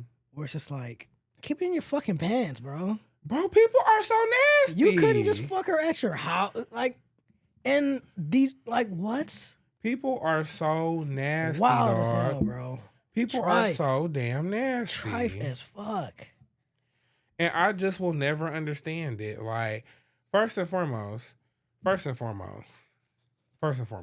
think the biggest lesson here is damn. Because, I'm such a person like, working where I work, I know the pricing of like if you want some internal cameras, external cameras, and a little doorbell. I know how much that shit can rack up. Mm-hmm. And I was in my mind like, yeah, I don't think I'm going to do that for my house. Like, I think I'm going to just have the little Ring doorbells. Man, maybe listen. a cam at front, cam at back. Man, listen. You have to have some cameras in your house. Clearly. you have Man, to have the way, some I ain't gonna lie. cameras. So Duke, she was asking like, hey, maybe you could leave your cameras here at your brother's house. This, and that. Mm-hmm. I'm like, nigga, you know how much I pay for them? Shit. They're expensive. He can buy some cameras, nigga. Okay. Hell no, They're nigga. expensive. Hell no, Which is why I was like, okay. oh, please. I'm not. I kind of, when I say it didn't even cross my mind to think about no internal cameras, I never even was. I know what's in this house. Now, okay. Now I'm like, nah, fuck that. Go ahead and have me a little array. Because had they not had none, he would have just been defiling the house. And then they would have came back and just been sitting on that couch. Man. Like everything was normal. And they would have never even known. What's that smell? What's that smell? Is wicked work. It's on the tip of the tongue. What's that? What is that? This next story was a little personal for me. Yeah. I hated how y'all did Jada Pinkett Smith in the press. What happened? You just know, I felt like all of the red pill incels really hate Jada, because they feel like she's just been this terrible wife and she just be doing Will so wrong. And I'm gonna just be very honest. I have not heard her say nothing yet that made me feel like Will was just this victim, especially when they talked about their marriage on the red table. It was pretty much like, yeah, we hit a real rough patch where it was like, I was cheating on you, you was cheating on me, we was going our separate ways, but then we didn't really want to get divorced. And then we kind of was in this phase of like, well, we gonna stay married because neither one of us really believe in divorce, but we ain't really together. And then like they kind of like did a weird little rekindling, not like a real rekindling, but like they had kind of regained that friendship when he smacked Chris Rock, because she was like, I know that she was about to face a lot of backlash, and I said, I may not have came in here your wife for real, but I'm gonna leave out of here your wife, and we gonna be a united front. I felt like, I said, yeah, like she ain't, to me, she didn't say nothing where I was just like, oh, Will is in this terrible situation. They never mentioned that in like the greater media, for real,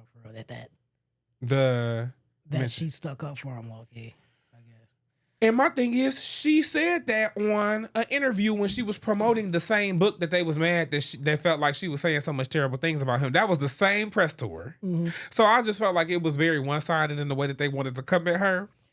Crazy. Luckily, Jada, fuck, this is another TMZ story. Okay, hold on, give me 1 minute. TMZ, I'm gonna say I'm not a fan of your Instagram page or how we do these little websites or whatever. Fuck you, Howie. Instagram, I'm also gonna say to you, bitch, let us start being able to put some clickable links in these damn posts. Yeah, fuck you, Mark. I ain't gonna lie, I've been thinking about getting a VR headset lately. So you know how like every bachelor pad, like it needs like something extravagant that just sets it apart, where it's like, oh, this is my man cave project, like, right. I'm getting like the whole VR thing, like with the treadmill, all that shit, the motion, the glove, where it's like, okay, I'm in this motherfucker. You know Okay. Okay. I'm thinking about getting one of the bitches. Okay. You should get one, because I'm not gonna get one, and I think that would be fun. That So shit. Oh my I'll God. use yours. I'm gonna have so much fun. I'm just running, man. I'm working like a motherfucker. Like that cardio, top tier. Okay.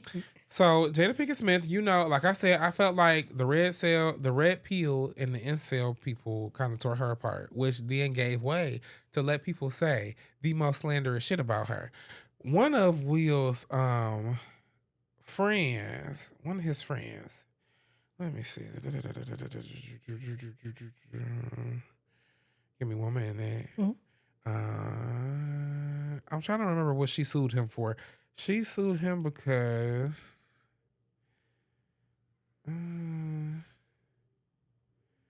I think this was the guy who said that like they owe him money, number one. Like that, like, cause this was Will's old friend, but he like worked for them as well. Okay. And I feel like he had said,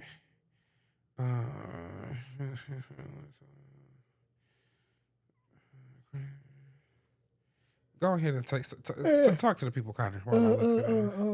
I don't know too much about the whole. I didn't know a whole lot about what's going on with Jada Pinkett. I mean, I don't know. I feel like Will's like kind of been on his own destructive tour in a way, where it's like he's been doing corny shit left and right. You know what I'm saying? Okay. Sorry. The lawsuit was about. He. I think he did like a Vlad interview too.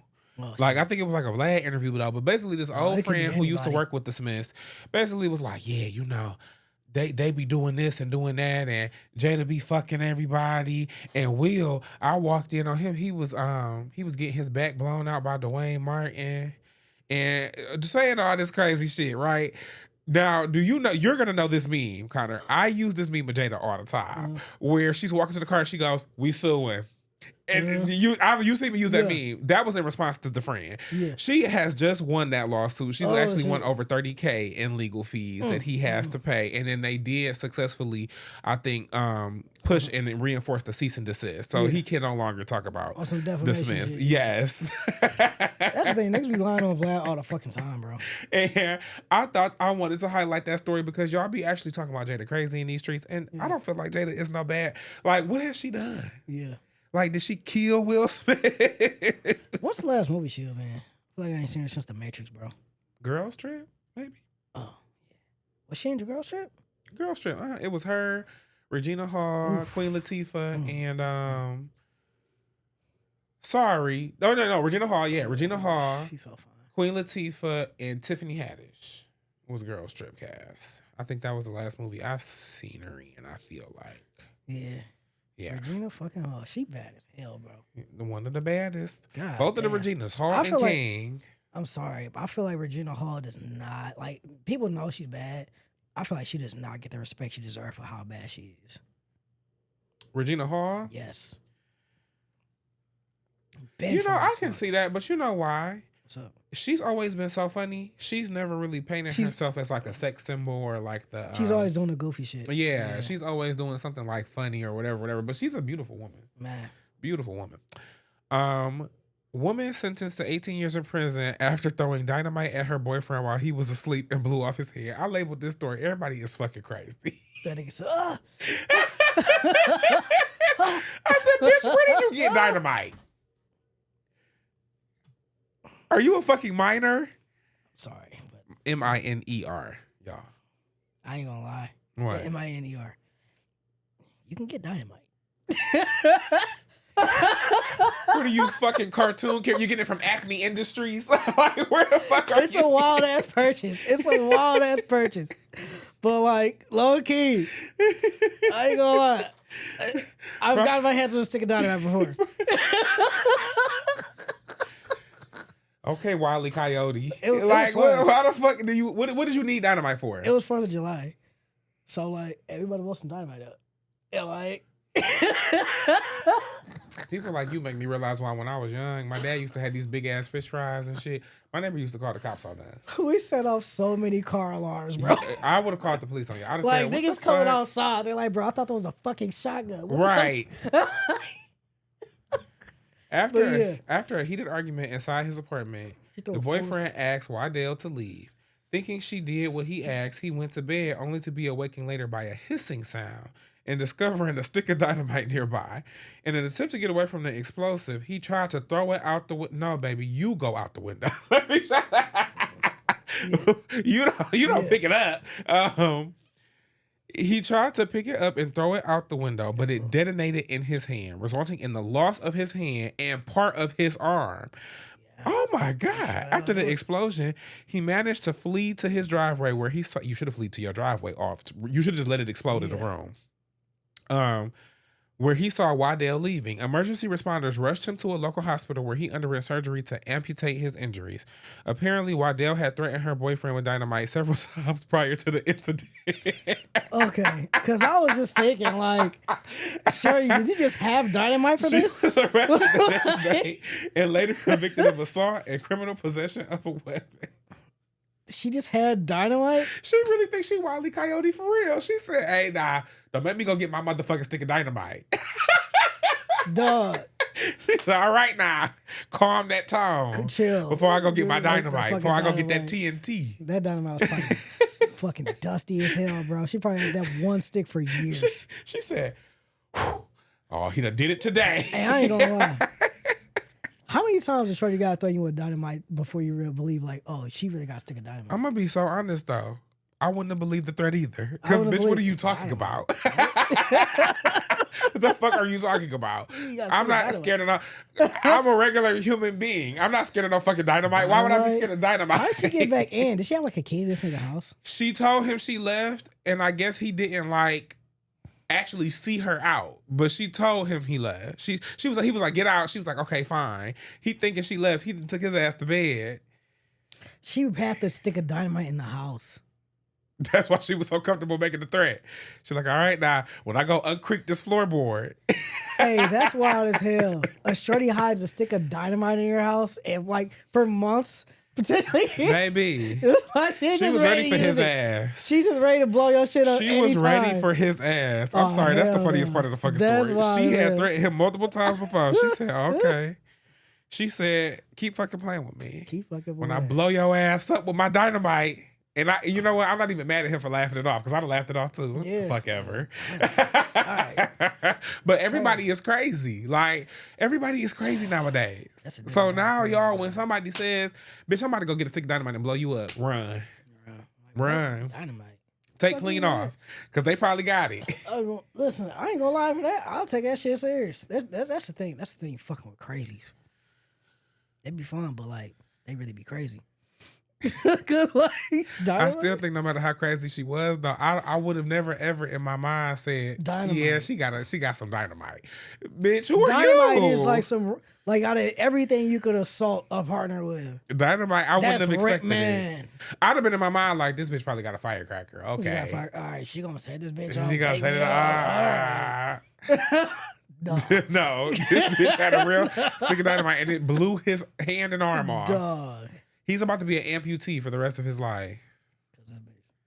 Speaking of amputees, the police the police be thinking they so motherfucking slick.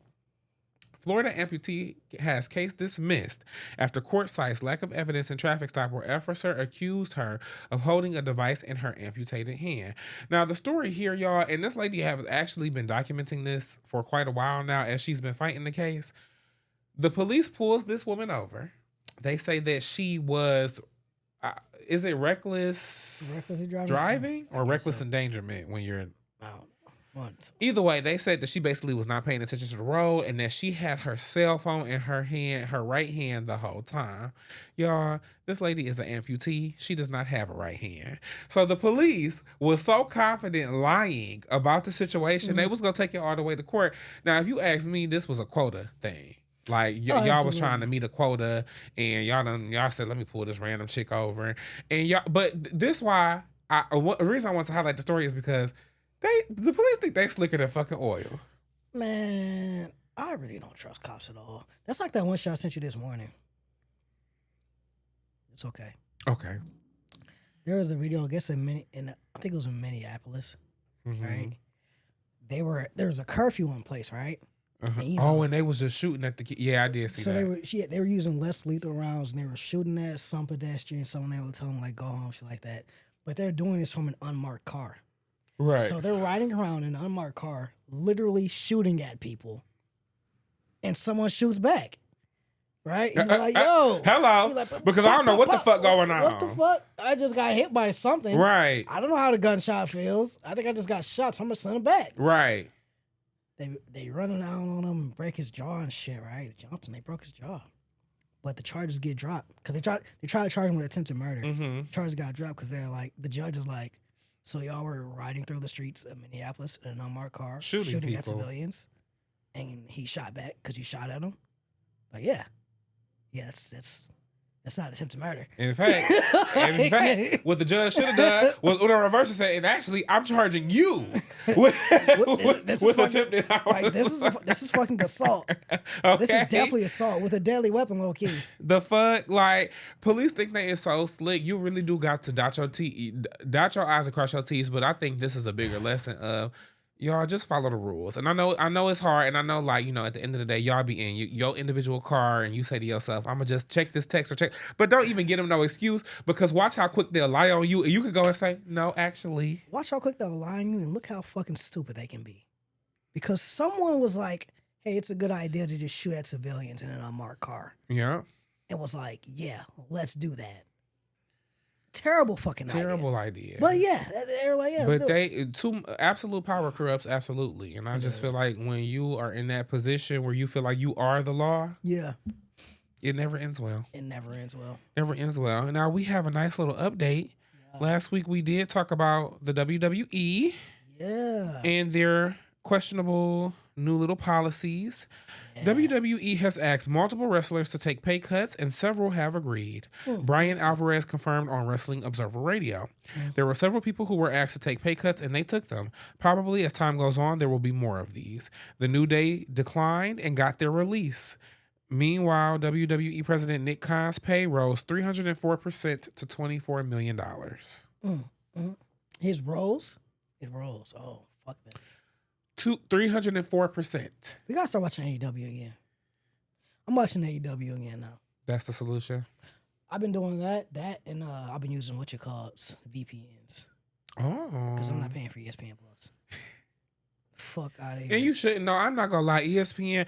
I'm not gonna lie. These player associations, NBA, NFL, MLB, they are actually starting to kind of piss me off, which is so hard. But we're getting to a point in my family where, like, everybody kind of wants to get in on the sports action, because, you know, Detroit has been doing really well across football, basketball. So we've been wanting to get in on the action. So everybody trying to watch shit. We don't never know where the shit's about to be. Is it going to be on Prime this day? Peacock this day? Is it on this channel this day? I was watching, bro, we was watching WrestleMania, cuz that shit was like fucking dial-up. I swear to God, breaking up the whole time. I was so Not fucking, dial-up. I was so fucking mad, bro. Mhm. I'm talking to Josh. Josh like, yeah, I got a VPN, bro. This shit's smooth. I'm like, I just sent my shit to London. I'm like, that's what I fucking should have did. Oh, period. But like, cause like that's the thing. Everywhere else in the world, they got everything on Netflix. What was making the signal bad though? ESPN Oh, server. ESPN. Oh.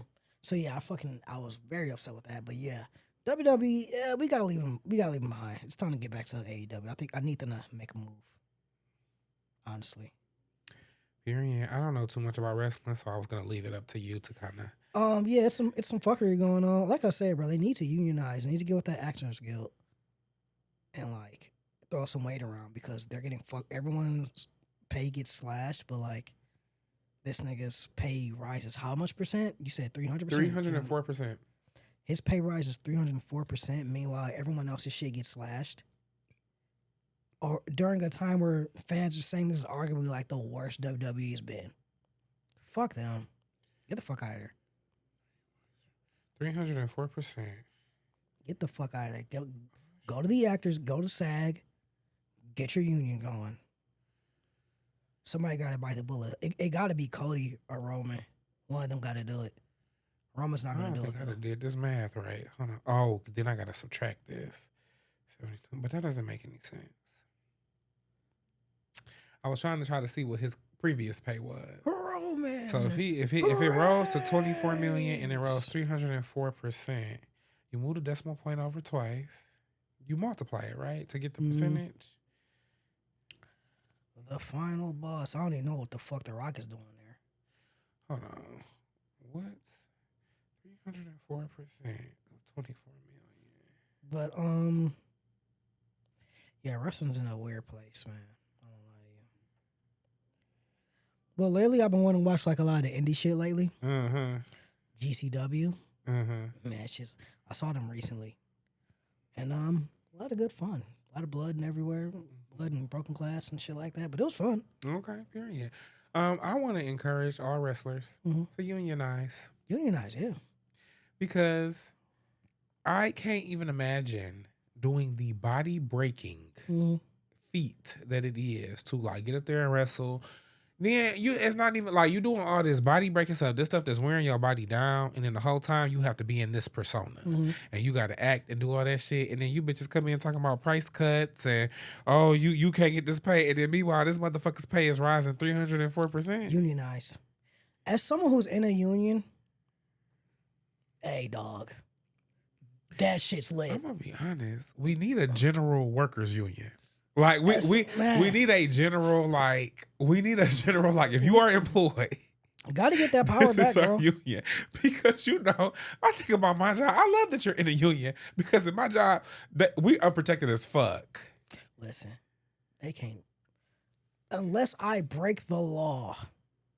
I'm good. Okay. My pops, bro, when he was on the line, he said it was a nigga. He stole a truck off the line, driving that bitch around. They couldn't fire his ass. Man,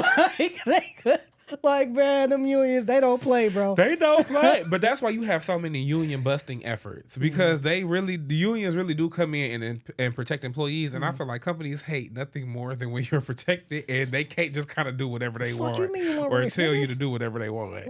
Okay. This is kind of an audible. What's up? Social users react to alleged footage of Diddy, 50 Cent's baby mama Daphne Joy, and male escort servicing online.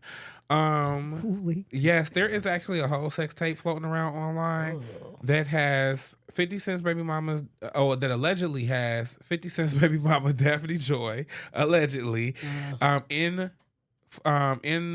flagrante with a escort. The porn star, I forget, they had named the porn star, but I forgot the porn star name. Was Diddy sitting like the chair in the corner? Okay, now I've seen two tapes. One tape was just the porn star and 50 Cent baby mama going at it allegedly. Yeah. The other tape, Diddy was like, he was like, Connor, it's so, I don't even want to make it funny because, we know he's sick or whatever, allegedly with well, I'm not going to even say allegedly, though, because you was convicted on crimes and evidence was presented. And at least we know you be trying to blow up motherfuckers' cars and we know that you be beating bitches up. Yeah. And so you're sick. Cool. But I found it funny that in the sex tape, he was kind of like setting the scene. Like he was cleaning up shit and he was putting shit here. He was like, no, put this here. Just need to go here. And he was doing shit butt ass naked. Butt ass naked. Penis small. Which that's what I was really disappointed about because this one tweet, she said, I'm side-eyeing every single person that was with him because, girl, I ain't see nothing. And then this other tweet said, I'm crying. Diddy got a whole pussy. It was small. It was very small. The ass was very long. He has a very long ass. Like, it just seemed like the ass was going on for days. But he was in the video, not participating in any sexual activities, but like making sure that the scene looked how he wanted to look. It was very cuckold. It was very cuck. While these Big are things, cuck energy. Well, these are things that I didn't necessarily want to know about Diddy. Oh. Still though, I figured, there was definitely a chair in the corner sitting there, and he's sounds like Diddy. It does. You ever watched the documentary? I did. She was hilarious. It was good. What I liked about the documentary was, yes, let's call it what the fuck this was. He was doing some criminal shit. I don't even want to focus too much on the legality either, though, because sometimes shit that's wrong as fuck could be legal. I want to focus on the fact that he's a terrible person. He was doing things that were morally corrupt. And at the end of the day, I'm so sick of people reducing shit to just like, he's a freak. Ain't nothing wrong with being a freak. Yeah. It is definitely something wrong with using your power to put people in positions where they feel like they can't say no to you.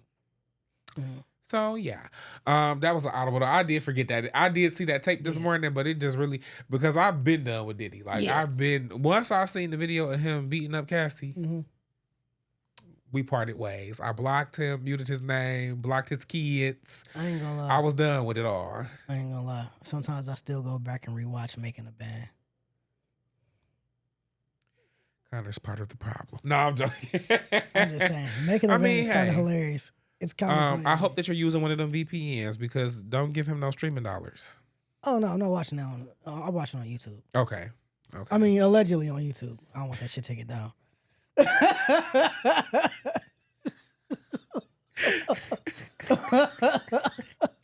Oh my goodness. All right, friend. Yeah. We are to our final segment. We're talking slice of life. Today we were just talking about keeping up with the Joneses. Tell me a little bit more, friend, because you suggested this topic. Why was it on your spirit? I was watching this YouTuber. His name's Caleb Hammer. Okay. And he just talks about, basically he does like financial audits and shit. Like Caleb Hammer. Caleb Hammer. Yeah, Caleb Hammer. He doing financial audits. He may sue us for real. Caleb Hammer. Yeah, Caleb Hammer. He does financial audits, right? He brings a guest in on the show. It's a different guest every time. And they talk about their finances and how much crippling debt they're in. Mm-hmm. And the shit that people spend their money on. Mm-hmm. And it's like, sometimes it's keeping up with the Joneses, sometimes it's a straight up delusion. Uh-huh. Like, what's some examples? All right, he was talking to this one guy, keeping the Jones one or delusion one? You're talking about when you're saying like the things that they spending their money on. Okay, this guy spent $30,000 in 1 month on Pokemon cards. His rent was $600. He collects them? Yes, he collects them. He doesn't even sell them. See, he says collection was worth like $12,000. He spent $30,000 in 1 month. He makes like $2,700 a month. He got evicted from his apartment where the rent was $600. Right? He's like, he had to move in with his sister. He's like, what the fuck is going on? You got all this money. He's like, oh, you spend $1,200 a month on Pokemon cards. You could absolutely afford your rent. What the fuck is wrong with you? Right. He just did not want to believe that the Pokemon cards were the problem the whole time. Like, he's telling him over and over, like, bro, you need to stop selling. You need to stop buying these fucking cards. Because he pays for... No. Like, man. This the thing. No. Like, he do need to stop with the cards. But it's like, damn, that's his hobby. He collects them. It's okay to collect them. It's not okay when you're getting evicted because of this. And you do need to prioritize. You do need to You're spending prioritize. $1,200 a month. Like, okay, it's okay to spend $1,200 a month on Pokemon cards, Right. if you can cover everything else. And you got Right. $1,200 a month Like to if do everything your else. life taken care of, If cool. That's the thing. His life His life was not taken care of. So that was somebody who was delusional. Now, who was somebody that was keeping up with the Joneses, and they expense kind of shocked you. Okay, so there's this one. Oh, it was fucking crazy. So, it's this like husband and wife duo, right? Mm-hmm. I forget what he said he does, but he makes like $150,000 a year, right? Mm-hmm. That's what he said he makes. Wifey, not so much. She works only on the weekends as an airline stewardess, right? Mm-hmm. Says she only works on the weekends. Doesn't work at all during the week. And she said like she might work like 10 hours a day. She's catching, but again, she's working, she's catching a flight here and then catching a flight back. That's what your work is, right? I'm low-key like 99% sure she's cheating on this nigga. But anyways, their monthly income is like $8,000, I think. Mm-hmm.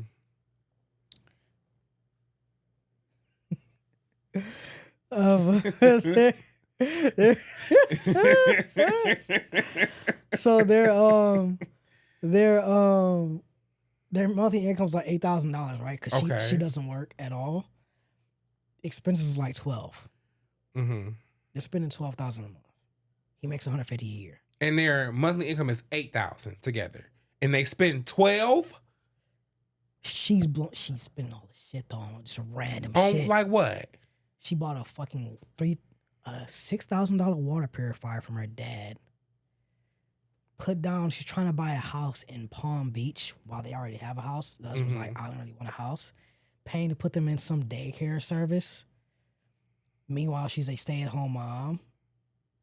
Oh, so she don't work. She doesn't work. She's spending all his fucking money. He's like, she barely works. She only works 2 days out of the week and still fly to other cities and then come back. But that's why I think she's lucky cheating on a nigga. I ain't gonna hold you. But it's weird. The way it got presented, it was weird. But like, she's just like, she's blowing this nigga's cat. I mean, you see us shit all the time, bro. Like, But okay, but she blowing the money, but it's on just stuff like making their life seem more grand, shit like that. Or you'll see other people where it's like, you know. But she buying herself stuff though. Like, is she buying like bags or it wasn't like stuff like the daycare? She didn't talk about too much stuff, but she was talking about like just different shit. Just whatever, making it seam like they just elite. She's on her girl math type shit. Like, you know, I'm sorry, ladies, girl math's stupid. But where like, for example, right, it was one girl, right? She's like 22 and she had like $30,000 in credit card debt. Mm-hmm. And you know, she's a banker. Mm-hmm.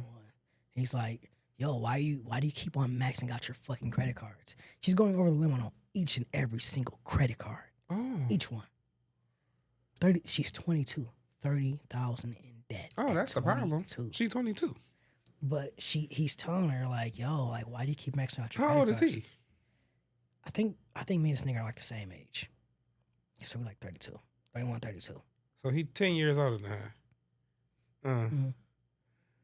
Okay. So he's telling her like, yo, why do you keep on spending?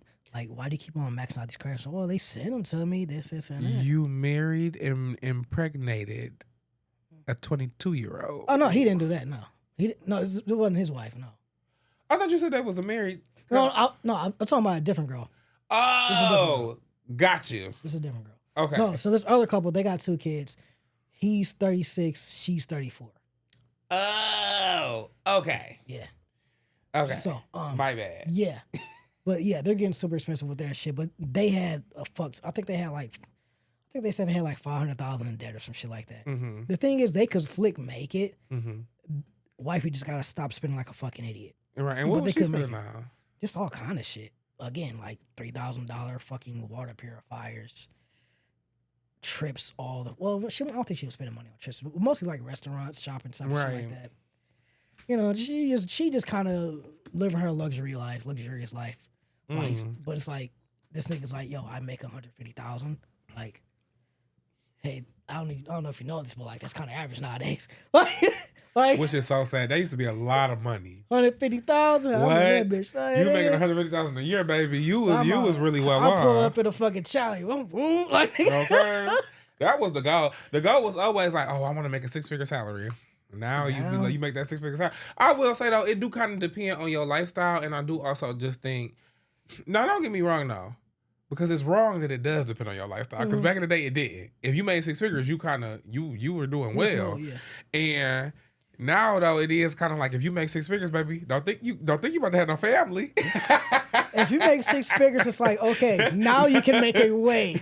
Like 6 figures now, you're good. Like if it's just good. you're good. You got a wife and some children. Oh, you got to figure something out here, fam. Some children, like baby, that's you got to finesse this shit. Okay, but you were saying though that inspires you to talk about like keeping up with the Joneses. Yeah, I feel like because there are a lot of people who do like where it's like.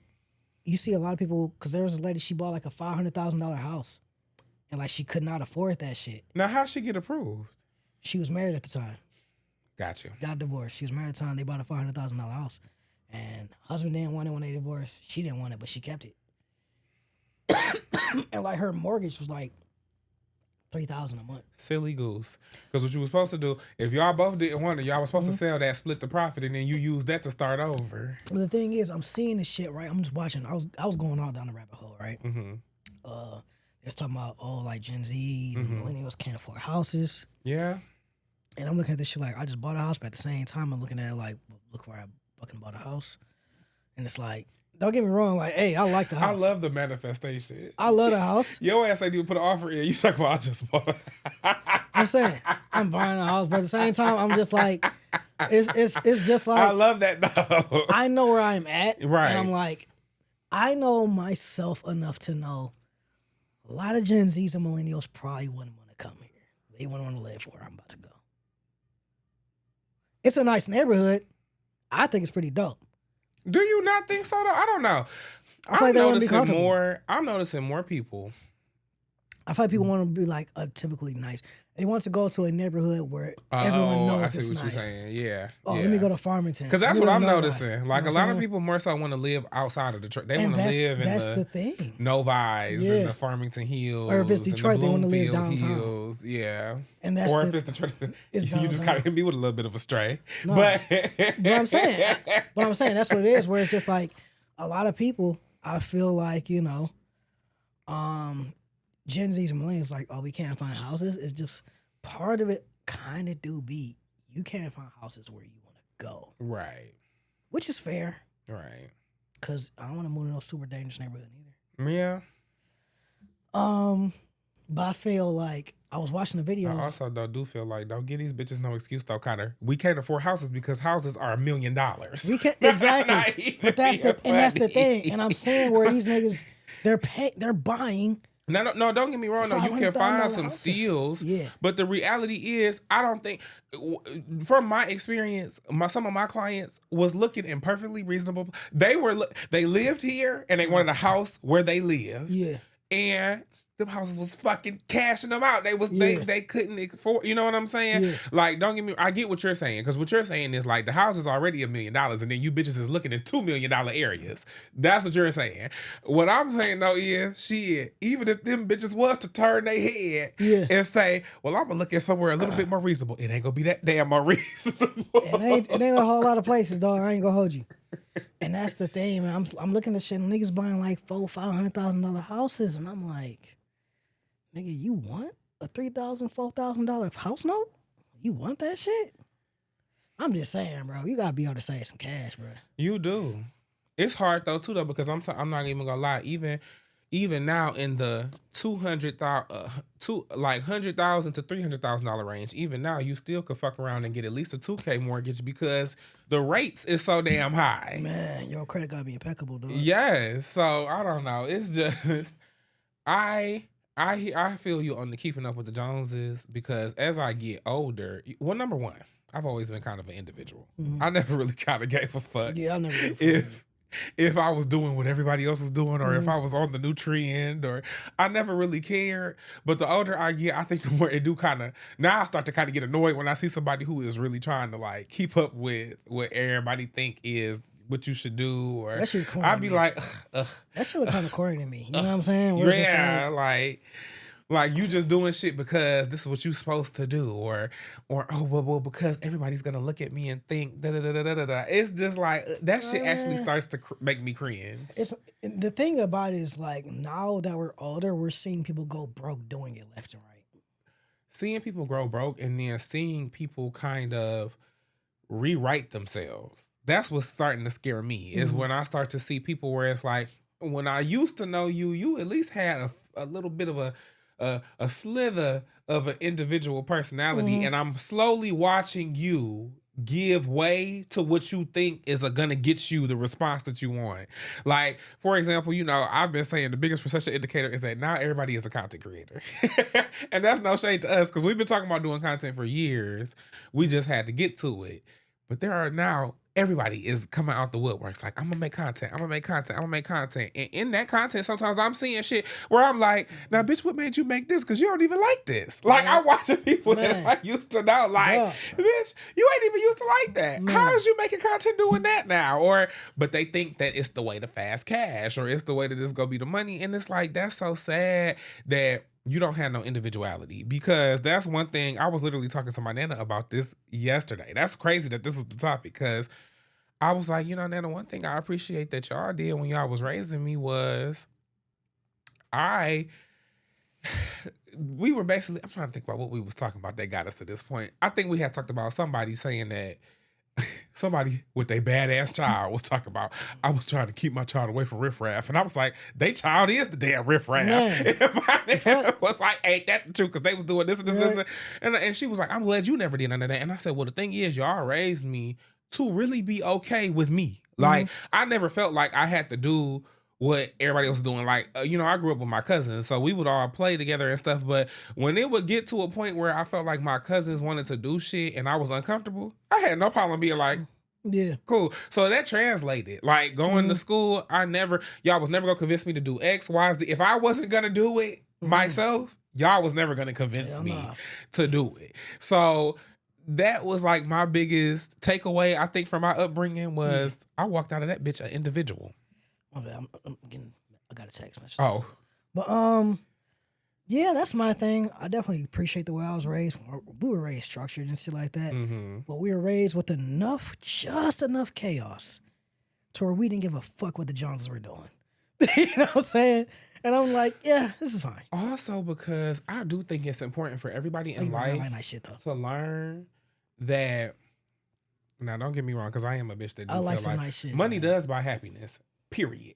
Because just the world we live in, like, being broke, it's hard to be happy where you're broke. This is the thing. I think happiness is when you can make decisions in your life that you want to make. Like, you can mold your life to be what you want it to be. Driver's seat. You can't do that without no money. Yeah.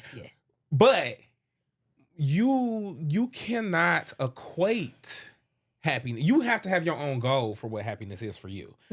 I never cared about keeping up with the Joneses because I realized very early on, I don't give a fuck to live in a 10-bedroom mansion and have a luxury car, and I don't give a fuck. Not only that, the Joneses always seem like, one, they got to stick up their ass, but also it's just like they just always seem not really that fucking happy. Usually because they're fucking broke. like I'm gonna be honest with you. A lot of times the Joneses don't seem happy. Now, some of the Joneses I've seen, they be happy. I'm not gonna lie to you, they live in that life. But them living their lives, and that's the other thing though, I've never really been an envious person either. Maybe I'm the wrong bitch to talk about this. Because I've never been somebody just look and be like, oh, I want their life so fucking bitch, I don't want your life. I want the life I want. So I'll see some bitches that's living that life. Yeah. And don't get me wrong, that bitch got it. Like, bitch got it. Like that bitch, like, she doing her motherfucking thing. And she seemed happy as fuck to me. But I would never ever in my life be like, oh, I need to keep up with her and I need to try to do what she doing. I need to try to do this. And I need to be no. Like, no. Cause in the end of the day, number one, I don't know what she deal with behind closed doors. But then number two, I have a very clear vision of what make me happy, and so it ain't really too much outside of that. Like, I'm not about to see, this bitch take this trip to fucking Cabo and this bitch at the 10-star resort and shit. Yeah, right. I ain't about to look at that and be like, because I don't even want to go to Cabo. Just being truthful. Like, That's the other place I'd rather go. I'm gonna go to Cabo. I'm not. I'm a more domestic traveler. I'll be feeling like I'll be wanting to see this shit before I start really thinking about. I feel like for me, I'm done. I'm kind of just over beaches. I feel like. Okay. As far as vacations go, it's Yeah. like I'm done with beaches and hot weather. I want to explore some of the more all-inclusive resorts because I think we have like. I just want to experience the culture. I think somebody said it's like 40 or so. I don't know, but I want to experience more resorts. I do personally. So even me though, seeing somebody go and experience a resort every week, I've always just I was raised deep in the faith as well though. God's timing is the only timing that matter. And so just because you're not doing that now, that doesn't mean that you'll never do it. It's just not your time. And you should be happy for people whose time it is. Like, you should never be like jealous. I don't know. I just think the keeping up with the Joneses comes from people wanting a better life, but then not necessarily having that vision of what that looks like for them. That I feel like that's what I feel like. Not only looks like for them, but also not having an actual plan of how to sustain that life. Mm-hmm. Like, they're kind of spending the money before they got it. Yes, because you're trying to rush this thing that you could kind of take your time planning out, because truly you don't even really know what you want. You know what I'm saying? You know you want to be fly, but you don't quite know what fly means to you. So you latch on to who's a pretty fly? A$AP Rocky. You latch on to A$AP Rocky and you see him wear give me some brands. Fear of God. Celine. Kenzo. I can see him.